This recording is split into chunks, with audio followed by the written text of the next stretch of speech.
Welcome to our deep dive into the statistical patterns of papal elections, a process about as transparent as a bag of 90s Capri Sun after you've already thrown it away. Today we'll explore the key factors that might indicate the most likely next pope, because frankly, predicting the future of the Catholic Church is infinitely more interesting than whatever fresh hell my own life will offer up next. Think of this as our own papal fantasy league, if you will. Only the winner gets a funny hat and the power of God, allegedly. First off, let's talk age. Now, the papacy isn't exactly known for its youthful exuberance. It's not like they're out there crowd-surfing Coachella crowds in their papal regalia. Recent popes have tended to be elected in their mid-60s to mid-70s.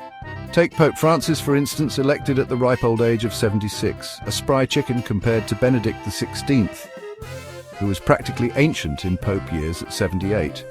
So if you're looking for a youthful, energetic pontiff, you might be waiting a while.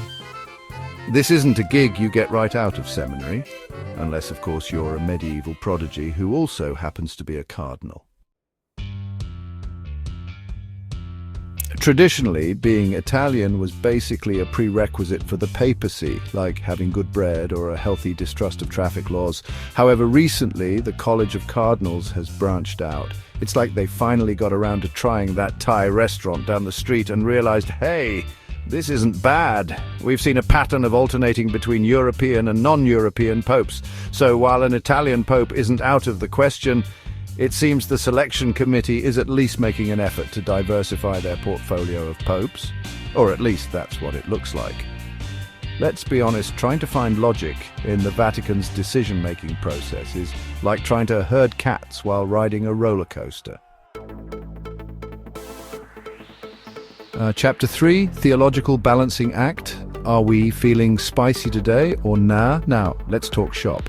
Theologically speaking, the College of Cardinals likes to keep things balanced. It's like they're constantly adjusting a spiritual thermostat. If one pope is seen as more progressive, like a theological oat milk latte, the next might be a bit more traditional, like a black coffee with a side of Latin Mass. They're looking for someone who can maintain the Church's core doctrines while maybe possibly considering updating the font on those pamphlets. It's a delicate dance, like trying to moonwalk in those pointy papal shoes. Chapter 4, Cardinals. It's not just a baseball team. Here's a fun fact. Pretty much every pope since 1378 has been a cardinal. Shocking, I know. It's like finding out that the CEO of a Fortune 500 company probably went to business school. Being a cardinal is essentially a prerequisite for the top job. It's like the executive board of the Catholic Church, except instead of stock options, you get, well, the Pope-mobile. So if you're placing bets on the next pope, you might want to start with the guys wearing the fancy red hats. Chapter 5, Languages, because nobody understands Latin anymore. Finally, let's talk about languages. In today's globalized world, being pope is about more than just speaking fluent Latin to God. The ideal candidate is a multilingual communicator who can connect with a diverse flock. Think of it as the ultimate customer service job. Only your customers are billions of Catholics and the occasional pigeon trying to steal a communion wafer. Bonus points if they've got some diplomatic experience, because negotiating peace treaties is probably a lot harder when you're also worried about tripping on your cassock. Outro. So who's your papal pick? So, there you have it. The statistical factors that might just give us a glimpse into the future of the papacy. However, while these factors provide a statistical profile, remember that papal elections are famously unpredictable. It's like the Catholic Church's version of the Oscars, only with less Botox and more incense. Don't forget to subscribe for more insightful analyses and updates.